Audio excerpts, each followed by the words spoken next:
Pemirsa, kami ajak Anda membahasnya bersama anggota DPRD Jawa Barat, fraksi PDI Perjuangan Doni Maradona Huta Barat, dan pengamat komunikasi politik UNPAD, Kunto Adi Wibowo. Selamat sore, Pak Kunto. Selamat sore, Pak Doni. Selamat sore, Mbak Eva. Selamat sore, Mbak. Ya, saya langsung ke Pak Doni, meskipun sudah dijelaskan ya tadi ya, tapi saya ingin gali lagi. Sebetulnya apa yang membuat rapat paripurna DPRD Jawa Barat kemarin panas? Karena seluruh anggota fraksi PDI Perjuangan memilih walk out. Kenapa langkah walk out yang dipilih? Ya, kita ini kan sebagai anggota DPRD Provinsi hanya menjalankan amanat undang-undang tentang pemerintahan daerah. Nah, tugas kita itu kan pertama itu membuat peraturan daerah, kemudian menyusun anggaran, kemudian mengawasi. Nah, semenjak Gubernur terpilih memimpin Jawa Barat, Pak Deddy Mulyadi, seiring berjalan memang kurang melibatkan DPRD. Nah, kemudian muncul di acara Musrembang tanggal 7 Mei di Kabupaten Cirebon, ada ucapan beliau yang menyampaikan bahwa kalau berurusan dengan DPRD itu lama. Perlu ada rapat pleno 1, pleno 2. Nah, kita melihat bahwa ya Pak Gubernur tidak membutuhkan DPRD. Atau juga terlihat misalnya dia membuat beberapa kebijakan yang kontroversial yang jadi pembicaraan di mana-mana. Dan itu semua kebijakan yang disampaikan, dikeluarkan oleh Pak Gubernur, itu tidak ada DPRD diajak bicara. Nah, kita berpikir, dia bilang dulu zaman kerajaan, mungkin Pak Deddy maunya ini jadi kerajaan. Kalau jadi kerajaan ya memang tidak butuh DPRD.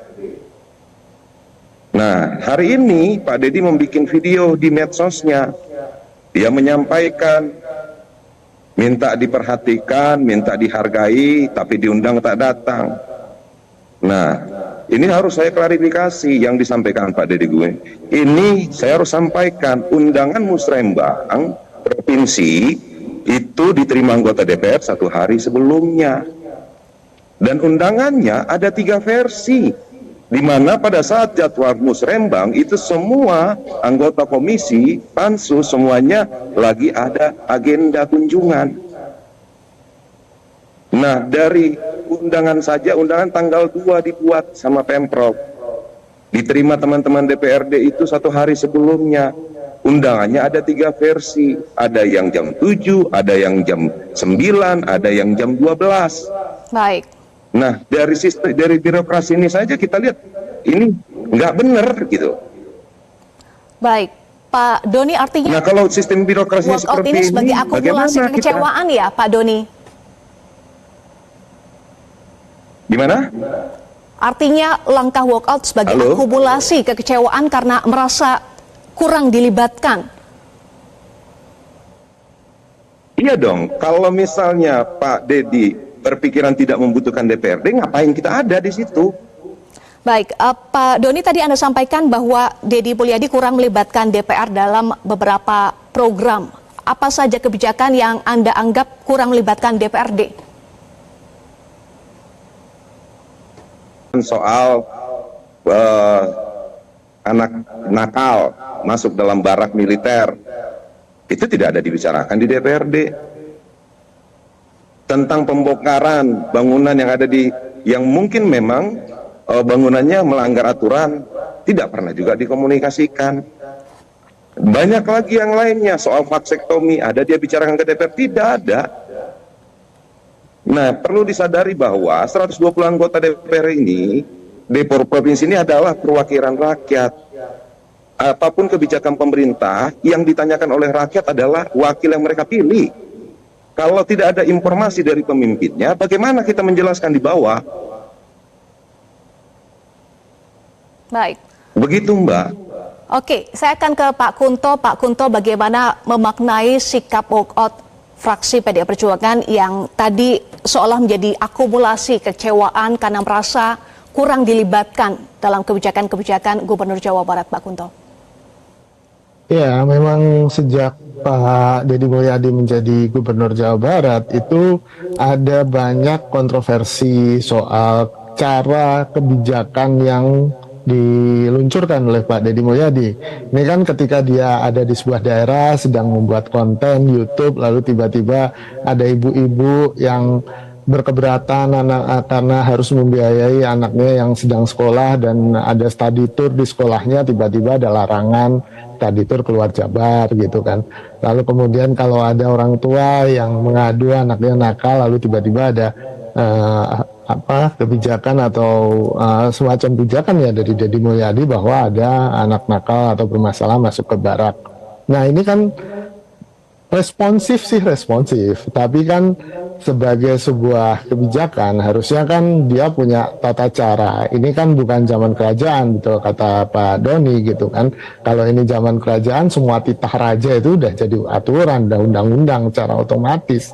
Tapi kan ini negara demokratis, kita sepakati di undang-undang gitu kan. Nggak ada Raja Sunda juga kan dalam undang-undang, dalam tata pemerintahan Indonesia, makanya harus ada DPRD di situ sebagai legislatif, sebagai wakil rakyat yang kemudian punya fungsi untuk juga membahas perda atau peraturan daerah yang akan dijalankan di pemerintahannya Pak Deddy Mulyadi. Nah ini tampaknya yang miss gitu, karena mungkin Kang Deddy Mulyadi terlalu semangat gitu kan, terlalu ya menjiwai dirinya sebagai raja gitu kan, sehingga responsivitas itu yang dia utamakan tapi melupakan hal-hal lainnya. Tentu kalau pada akhirnya kebijakannya ini gagal, yang nanggung kan rakyat juga gitu kan, bukan Deddy Mulyadi seorang. Tapi kan di sini kita berusaha agar kebijakan ini tidak gagal, kebijakan ini bisa berkelanjutan, ada dukungan pendanaannya berupa anggaran tentu saja, dan ini tentu harus melibatkan DPRD dan butuh kajian yang kata Kang Deddy lama berbelit-belit, ya memang kajian butuh waktu untuk membuktikan apakah kebijakan itu bisa bermanfaat atau tidak gitu kan. Iya, karena itu menjadi argumen dari Gubernur Jawa Barat Deddy Mulyadi yang menyatakan ada kebijakan yang dilakukan secara orkestrasi, tapi ada juga kebijakan yang dikerjakan secara mandiri karena argumennya supaya lebih cepat. Memang Pak Doni lama begitu kalau harus komunikasi dengan DPRD Jawa Barat atau bagaimana sebetulnya prosesnya? Menurut saya nggak lama, Mbak. Selama niatnya ada, pasti ada jalannya kok. Nah, saya mengambil contoh begini. Kebijakan Pak Deddy, kalau memang dia benar cepat segala macam, saya ngambil contoh, Mbak. Apa yang sudah disampaikan di media sosialnya dengan gagah dan keren, terkait misalnya pembangunan jalan raya Parung Panjang Bunar. Kemarin saya dapat informasi dari konstituen saya, ada anak SMP, SMK kelas 1 mati dilindas truk di jalan itu. Oke. Nah, kalau misalnya Pak Deddy Mulyadi yang memang berpihak pada urus tuh jalan raya Parung Panjang, cepat segera potong birokrasinya. Nah, kemudian ada jalan jembatan yang rubuh di Kabupaten Karawang, jembatan Cicangor. Kemarin saya kunjungan ke sana, Pak Deddy Mulyadi dengan gagah menyampaikan akan selesai tahun 2025, tapi pada faktanya saya cek ke lapangan, perencanaannya saja belum dibuat. Terus mau bagaimana jalannya selesai? Jembatannya sementara itu jalan penghubung yang memang dilalui semua kendaraan. Nah, di situ tempat wisata, sekian banyak orang yang hidup di situ.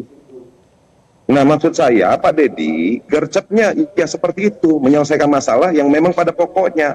Di Parung Panjang sudah hampir 400 jiwa yang meninggal di sana, ditabrak sama truk. Ayo dong. Baik. Cepatnya untuk hal-hal yang seperti itu. Gitu. Oke. Baik, Pak Kunto, silakan ditanggapi kalau menurut Pak Doni tadi sebetulnya tidak lama, tetapi argumentasi dari Pak Deddy Mulyadi supaya lebih cepat. Apakah dalam pelaksanaan jalannya pemerintahan sebuah provinsi ini acceptable yang argumen dari Deddy Mulyadi? Ya, sebenarnya Kang Deddy Mulyadi memanfaatkan ketidakmengertian rakyat kita kebanyakan tentang tugas dan fungsi masing-masing antara eksekutif dan legislatif kan gitu. Tadi soal birokrasi ya tugasnya eksekutif gitu. Misalnya ada problem birokrasi tentang pembangunan jalan, ya itu tugas eksekutif, nggak perlu ke legislatif kan gitu. Tapi kalau soal peraturan daerah, soal anggaran daerah, ya mau nggak mau harus dengan legislatif, nggak bisa eksekutif menjalankan sendiri. Jadi memang sudah ada kesepakatan dalam bentuk undang-undangnya, Mbak, gitu kan. Nah ini problem pengetahuan politik prosedural yang minim di masyarakat ini kemudian dimanfaatkan untuk menembak atau membuat citra Pak Deddy Mulyadi sebagai pahlawan kan di sini kan. Dia bisa menjawab permasalahan apapun, cameo yang ada di YouTube-nya, yang ada di kontennya kan gitu.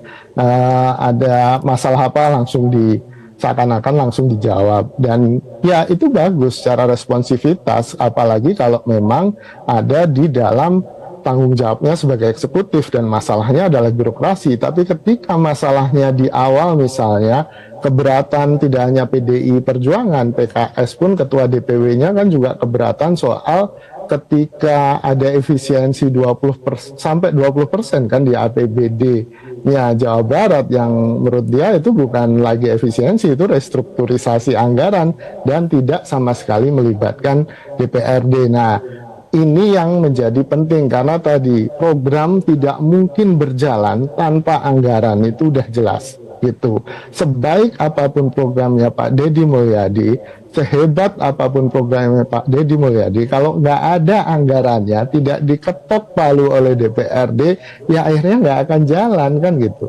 Dan siapa yang dirugikan? Lagi-lagi rakyat kan gitu kan. Nah, jadi menurut saya harus menempatkan posisi masing-masing ya pada aturan yang sudah ada, dan dengan demikian aturan itu kan supaya enak semuanya berjalan dengan fungsi dan tugasnya masing-masing. Begitu sih Mbak kalau menurut saya.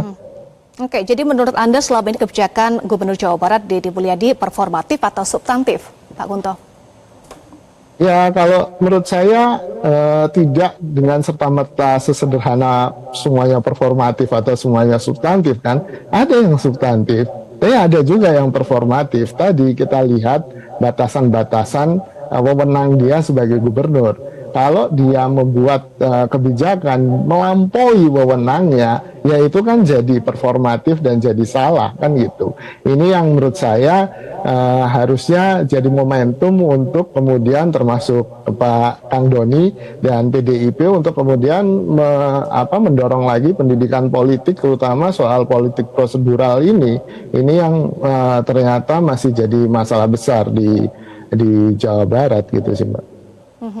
Dengan hubungan yang bisa dibilang panas dingin ya saat ini antara Deddy Mulyadi dengan DPRD, apa kemudian dampaknya? Karena yang paling merasakan sebuah kebijakan adalah masyarakatnya atau warga Jawa Barat. Pak Kunto, singkat saja. Ya, singkat saja, saya akan khawatir keberlanjutan program-program di Jawa Barat akan terganggu karena hubungan yang tidak baik. Karena memang ya ini kan dua belah pihak ya Mbak ya. Takes two to tango kayak istilahnya kan. Kalau menari tango butuh dua orang, butuh dua pihak untuk kemudian punya komitmen bersama, duduk bersama, lalu kemudian saling menghormati dan pada intinya kan demi kesejahteraan Jawa Barat. Saya tidak ingin yang muncul adalah konflik horizontal antara pendukung KDM Bapak Aing atau lain Bapak Aing. Saya nggak ingin itu terjadi di Jawa Barat gara-gara programnya tidak berkelanjutan dan kebermanfaatan terhadap rakyatnya juga nggak terjadi gitu sih. Soal duduk bersama, apa jawabannya Pak Doni? Apakah akan duduk bersama dengan Gubernur Jawa Barat Deddy Mulyadi untuk bisa memperkuat kolaborasi dengan DPRD dan Gubernur? Singkat saja ya. Ya harapan kita seperti itu Mbak. Begini loh Mbak, Pak Deddy ini kan eksekutif, dia pemegang kekuasaan, dia pengguna anggaran. Nah kita ini wakil rakyat yang dipercaya sama rakyat yang memilih kita. Dan kemudian banyak aspirasi masyarakat yang masuk ke kita yang dimana ranahnya ada di kekuasaan. Nah kalau hubungan kita tidak bagus dengan kekuasaan eksekutifnya, yang jadi korban rakyat Mbak. Hilangkan rasa ego, hilangkan merasa kuat, hilangkan Mbak. Ayo kita duduk sama-sama DPRD dengan gubernur. Kalau kita bersih tegang, yang jadi korban rakyat. Baik. Kita Ayo, nantikan kita tidak untuk ini, duduk kita bersama kita supaya mau tidak ada menjalankan bersih tegang sesuai dengan lagi ya, undang-undang. Pak Doni. Kita duduk sama. Yang saya Baik. bingung kenapa Pak Deddy bisa menyimpulkan anggota DPRD memperumit dia.